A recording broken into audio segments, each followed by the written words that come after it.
Hi ಎಲ್ಲರಿಗೂ ನಮಸ್ತೆ. ಮಹಿಳಾ ಪ್ರಪಂಚ ಚಾನಲ್ಗೆ ಸ್ವಾಗತ. ಬನ್ನಿ, ಇಂದಿನ ವಿಡಿಯೋದಲ್ಲಿ ನಾನು ನಿಮಗೆ ಮುಖದ ಅಂದ ಹೆಚ್ಚಲು ಅರಿಶಿಣವನ್ನು ಬಳಸುತ್ತೀರಾ, ಹಾಗಾದರೆ ಯಾವ ತಪ್ಪು ಮಾಡಬಾರದು ಎಂಬುದರ ಬಗ್ಗೆ ತಿಳಿಸಿಕೊಡ್ತಾ ಇದ್ದೀನಿ. ನೀವಿನ್ನೂ ನಮ್ಮ ಚಾನಲ್ನ ಸಬ್ಸ್ಕ್ರೈಬ್ ಮಾಡಿಲ್ಲ ಅಂದರೆ ಇವಾಗಲೇ ಸಬ್ಸ್ಕ್ರೈಬ್ ಮಾಡಿ ಅಂತ ಹೇಳುತ್ತಾ ಈ ವಿಡಿಯೋನ ಶುರು ಮಾಡ್ತಾ ಇದ್ದೀನಿ. ತಾವು ಸುಂದರವಾಗಿ ಕಾಣಬೇಕೆನ್ನುವುದು ಎಲ್ಲರ ಆಸೆ ಕೂಡ.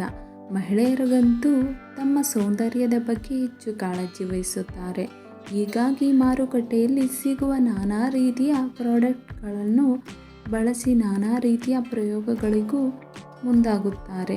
ಕೆಲವರು ಅರಿಶಿಣವನ್ನು ಫೇಸ್ ಪ್ಯಾಕ್ ಆಗಿ ಬಳಸುವರು ಹೆಚ್ಚು.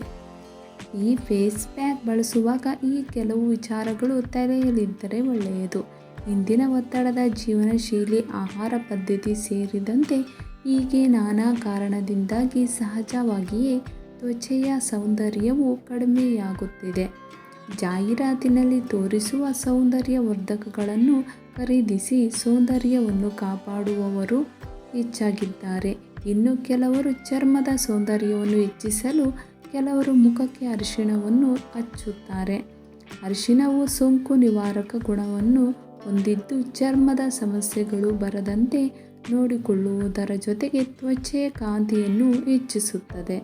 ಮುಖಕ್ಕೆ ಅರಿಶಿಣವನ್ನು ಹಚ್ಚಿದ ನಂತರ ಬಿಸಿಲಿಗೆ ಹೋಗಬೇಡಿ, ಇದರಿಂದ ಚರ್ಮ ಕಪ್ಪಾಗುತ್ತದೆ. ಬೇರೆ ಪದಾರ್ಥಗಳ ಜೊತೆಗೆ ಬೆರೆಸಿ ಮುಖಕ್ಕೆ ಹಚ್ಚುವುದು ಒಳ್ಳೆಯದಲ್ಲ. ಇದು ಚರ್ಮದ ಮೇಲೆ ಅಡ್ಡ ಪರಿಣಾಮಗಳನ್ನು ಬೀರುವ ಸಾಧ್ಯತೆಯೂ ಹೆಚ್ಚಿರುತ್ತದೆ.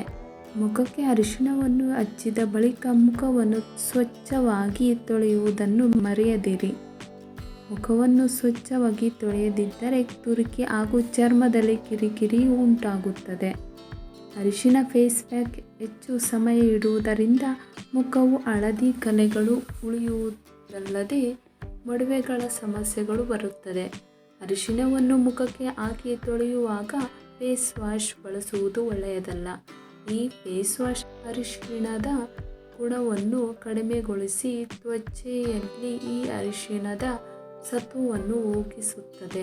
ಈ ವಿಡಿಯೋ ನಿಮಗೆ ಇಷ್ಟವಾಗಿದೆ ಎಂದು ಬಯಸುತ್ತಾ ಇಲ್ಲಿಗೆ ಮುಕ್ತಾಯ ಮಾಡುತ್ತಿದ್ದೇನೆ. ನೀವಿನ್ನೂ ನಮ್ಮ ಚಾನಲ್ ಸಬ್ಸ್ಕ್ರೈಬ್ ಮಾಡಿಲ್ಲ ಅಂದರೆ ಇವಾಗಲೇ ಸಬ್ಸ್ಕ್ರೈಬ್ ಮಾಡಿ. ಈ ವಿಡಿಯೋ ನಿಮಗೆ ಇಷ್ಟವಾದರೆ ಲೈಕ್ ಮಾಡಿ, ಒಂದು ಕಮೆಂಟ್ ಮಾಡಿ.